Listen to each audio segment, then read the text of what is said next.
Today I'm live now. Today I'm going to sharing a B.Ed second year class from the subject inclusive education, and today I'm going to sharing a most important topic of second unit which is orthopedic impairment. आज की class में हम share करने वाले हैं कि आपका जो ऑर्थोपेडिक इम्पेयरमेंट यानी कि शारीरिक विकलांगता है वो क्या होती है, इसके कारण क्या होते हैं और ऐसे बच्चों को आप कैसे पहचानोगे कि जिनमें शारीरिक अपांगता है या जिनमें शारीरिक विकलांगता आपको देखने के लिए मिलती है। ठीक है, तो इंट्रोडक्शन से स्टार्ट कर देते हैं। विशिष्ट बालकों में कुछ ऐसे बच्चे भी होते हैं, आपने देखा होगा कि जो खुद अपनी सेल्फ के जो वर्क होते हैं, सेल्फ वर्क नहीं कर पाते, अपनी सेल्फ केयर नहीं कर पाते, जो आपका सेल्फ खुद करने के काम होते हैं वो उन्हें नहीं कर पाते। तो हम ऐसे बच्चों के लिए एक नॉर्मल लैंग्वेज में कह सकते हैं कि उनमें जो है आपका वो हैंडीकैप है, किसी भी तरीके से हैंडीकैप हो सकते हैं। बट अगर हम बात करते हैं ऑर्थोपेडिक इम्पेयरमेंट की, तो उसमें बच्चे क्या करते हैं, आंशिक रूप से या पूर्ण रूप से किसी बाहर के इंसान पे अपनी जरूरत के लिए डिपेंड रहते हैं, यानी कि अपने जो वर्क हैं, अपने जो कार्य हैं जो उन्हें खुद करने चाहिए, उनके लिए वो किसी अदर पे डिपेंड करते हैं। तो उसके बारे में कहा भी जाता है कि अगर आपकी स्वस्थ शरीर है, आपकी बॉडी ठीक है, आपको तभी आपका माइंड एंड आपकी जो साउल है उसका पूर्णतः विकास होता है और वो भी स्वस्थ रहती है। ठीक है, तो उसी के थ्रू ये इंट्रोडक्शन में आ जाता है। देन है कि हमारे देश में विकलांग बच्चों की संख्या काफी अधिक है, जो हमारे देश के लिए काफी बड़ी समस्या है, क्योंकि ऐसे बालक आमतौर पर जीवन में सफलता प्राप्त करने में असमर्थ रहते हैं और परिवार व समाज के अन्य सदस्यों का सहारा लेते हैं। आप देख सकते हो कि अगर हम इंडिया की बात करते हैं तो काफी मिल जाएंगे आपको चिल्ड्रंस बच्चे जिनमें किसी न किसी तरीके से शारीरिक विकलांगता जैसे मैंने कहा कि मतलब अपने किसी कार्य को, वो कैसे भी हो सकता है, मे बी उनके पैर ठीक नहीं है, मे बी उनका हाथ ठीक नहीं है, मे बी उनका गर्दन ठीक नहीं है, बहुत तरह से आपको ऑर्थोपेडिक इम्पेयरमेंट देखने के लिए मिल जाती है। वो डायरेक्टली या इनडायरेक्टली हमारे जो कंट्री है उसे अफेक्ट करती है, क्योंकि अगर आपका जो देश है उसकी सक्सेस रेट ज्यादा होगी तो आपका देश का जो विकास है वो अच्छे से होता है। और सक्सेस रेट जब ज्यादा होती है जब आप में हर एक बच्चा समर्थ हो सब कुछ करने में, और यहाँ अगर एक बच्चा अपने काम करने के लिए, अपनी जरूरत के लिए दूसरे पे डिपेंड है तो मे भी उसके सक्सेस होने के चांसेस कम रहते हैं। ऐसा नहीं सक्सेस नहीं होते हैं, बिल्कुल होते हैं। आजकल आपको काफी स्कीम्स भी मिल जाएंगी ऐसे बच्चों के लिए, बट फिर भी कहीं ना कहीं वो आपके देश को अफेक्ट करता ही है। ठीक है, तो देन है इसमें कि स्वतंत्रता प्राप्ति के पश्चात विभिन्न विचारकों या मनोवैज्ञानिक तथा शिक्षाविदों का ध्यान इन बालकों की शिक्षा की तरफ गया और समाज के लोगों व सरकार ने इस दिशा में रुचि ली और कई सराहनीय कदम उठाए गए। सरकार द्वारा integrated education for the disable यानी कि एलईडी की स्थापना की गई थी और शारीरिक विकलांगता की नई परिभाषा दी गई इसमें, लेकिन इनमें से एक परिभाषा पर्याप्त रूप से विस्तृत एवं व्यापक है जिसे विकलांग बच्चों के अर्थ का स्पष्टीकरण होता है, और वो है आपके इस प्रकार: orthopaedically handicapped are those who from a defect that accompanied by one or other type of deformity that inhibits the normal exercise of her or his bones या joints, आप बोल सकते हैं bones, यानी कि ऐसे बच्चे जो कहीं ना कहीं एक या दो तरह की एक असमानता से गुजरते हैं, साथ ही साथ उनकी जो मसल्स हैं, जॉइंट्स हैं और उनकी जो बोन्स हैं उनकी प्रॉपर या नॉर्मल एक्सरसाइज नहीं हो पाती है या वो नहीं कर पाते हैं, तो उसे हम विकलांगता की श्रेणी में यानी कि हैंडीकैप या ऑर्थोपेडिक की श्रेणी में बोल सकते हैं। देन है इस परिभाषा के अनुसार विकलांग बालक सामान्य बालकों की अपेक्षा शारीरिक रूप से कमजोर होते हैं और वे अपने जीवन के सामान्य कार्य करने में असमर्थ होते हैं और उन्हें ही हम अपांगता बोल सकते हैं। ठीक है, देन है राष्ट्रीय शिक्षा नीति 1986 के अनुसार the new policy will lay special emphasis on the removal of disparities of the equalized opportunity by attending the specific needs of those who have been denied equality so far. The objective should be integrated the physical and mentally handicapped with the general community as equal partners to prepare them for a normal growth and enable them to face life with courage and confidence. यानी कि एक ऐसी integrated सुविधा का हमें start करना चाहिए जिससे कि बच्चे की जो मेंटली और फिजिकली ग्रोथ है वो हो पाए और लाइफ की जो भी स्टेजेस है वो उन्हें कॉन्फिडेंस और करेज के साथ फेस कर पाए। उन्हें ऐसा नहीं लगे कि हम विकलांग हैं तो हम कुछ नहीं कर सकते हैं या हमें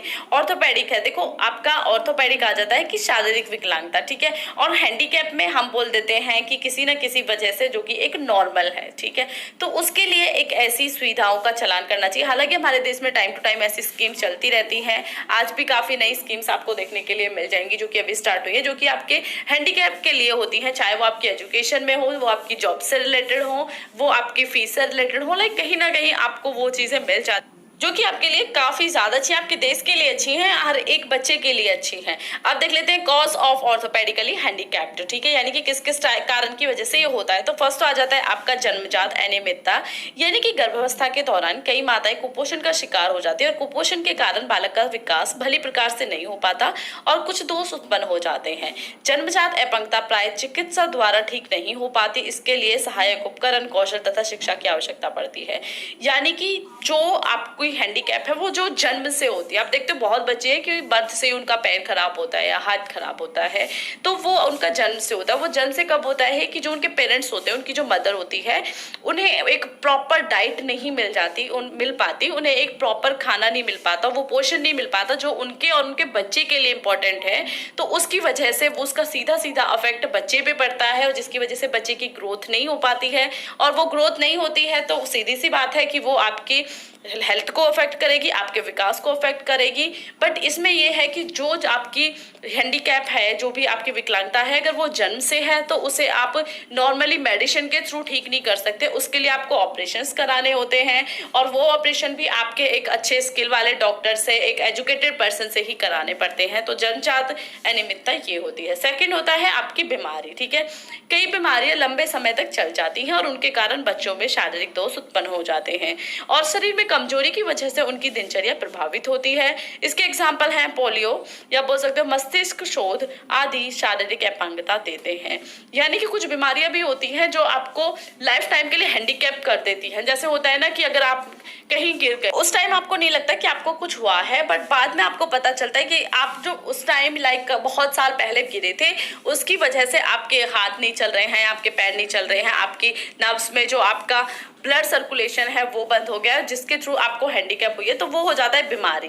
थर्ड आ जाता है आपका वंशानुक्रम कारण, यानी कि हेरिडिटी कॉज। अक्सर ये देखा जाता है कि पैतृक दोष एक पीढ़ी से दूसरी पीढ़ी में ट्रांसफर होते हैं, परंतु यह भी आवश्यक नहीं है कि यह स्थिति अवश्य ही हो। कभी कभी बच्चा पूर्ण रूप से स्वस्थ भी होता है। यानी कि अगर आपको कभी चोट नहीं लगी, आप बर्थ से नहीं हो, तो वंशानुक्रम कारण यानी कि जो आपकी हेरिडिटी है, जो आपके जीन्स है, मे बी आपके जो ग्रैंड पेरेंट्स थे अगर उनमें से कोई हैंडीकैप था, तो आपकी जो न्यू जनरेशन है उसमें कहीं ना कहीं हैंडीकैप किसी ना किसी तरह का मिल सकता है। जरूरी नहीं है मिलेगा ही, बट मिल सकता है वाली बात भी होती है, क्योंकि बायोलॉजी आपकी कहती है कि कहीं ना कहीं ये गुण ऐसे हैं जो आपकी तीसरी या चौथी पीढ़ी तक भी देखने के लिए मिल जाते हैं। और इसका फोर्थ कारण है जो कि लास्ट है, दुर्घटना। कई बार दुर्घटनाग्रस्त होने पर भी व्यक्ति विकलांग हो जाता है। वाहन दुर्घटना, गोली का लगना, गिर जाना या किसी अस्त्र आदि से चोट लग जाना आदि। यानी कि सीधी सीधी तो आपको पता ही है, अगर आपको कोई भी एक्सीडेंट हो गया आपका, तो किसी ना किसी वजह से मे बी आपके हाथ में लग जाती है, पैर में लग जाती है, और जिसके थ्रू आपको विकलांगता फेस करनी पड़ती है, क्योंकि वो ज्यादा आपकी बॉडी को अफेक्ट कर देती है। अब आ जाते हैं कि शारीरिक अपंग बालकों की आप पहचान कैसे करोगे, यानी कि identification of physically orthopaedically handicap childrens. इसमें आपका फर्स्ट है हाथों, उंगलियों, पैरों, गर्दन आदि में विकार का पाया जाना, यानी कि उनमें कोई ना कोई अफेक्टेड पाया जाना। सेकंड है आपका जोड़ों में समय समय पर दर्द होना, यानी कि आपके जॉइंट्स में टाइम टू टाइम दर्द रहना। आपने देखा होगा बहुत बच्चे बचपन से कहते हैं कि यार मेरे यहाँ दर्द है, यार मेरे यहाँ दर्द है, पैरों में, जॉइंट्स में, तो वो नीज में दर्द हो जाता है जैसे। तो ये आपका एक एग्जाम्पल है कि उससे आप पहचान सकते हो कि शायद इनमें कहीं ना कहीं फिजिकली हैंडीकैप देखने के लिए आपको मिल सकता है। थर्ड है आपका बैठे या खड़े होने तथा चलने में परेशानी, यानी कि आपको बैठने में प्रॉब्लम होती है, आपको चलने में प्रॉब्लम होती है, या आप ठीक से खड़े नहीं हो पाते हो, तो वो भी एक हैंडीकैप बच्चे को पहचानने का कारण बन जाता है, उसके थ्रू आप पहचान सकते हो। फोर्थ है चलते चलते लड़खड़ाना, यानी कि आप नॉर्मली चल रहे हो और एकदम से आप लड़खड़ा जाते हो, आप चल नहीं पाते हो, तो वो भी आपका कहीं ना कहीं इन कारणों में आ जाता है। फिफ्थ है मांसपेशियों का कमजोर होना, वो तो आपको डायरेक्टली पता है, अगर वो वीक होंगी तो आपको डायरेक्टली आप हैंडीकैप पहचान सकते हो।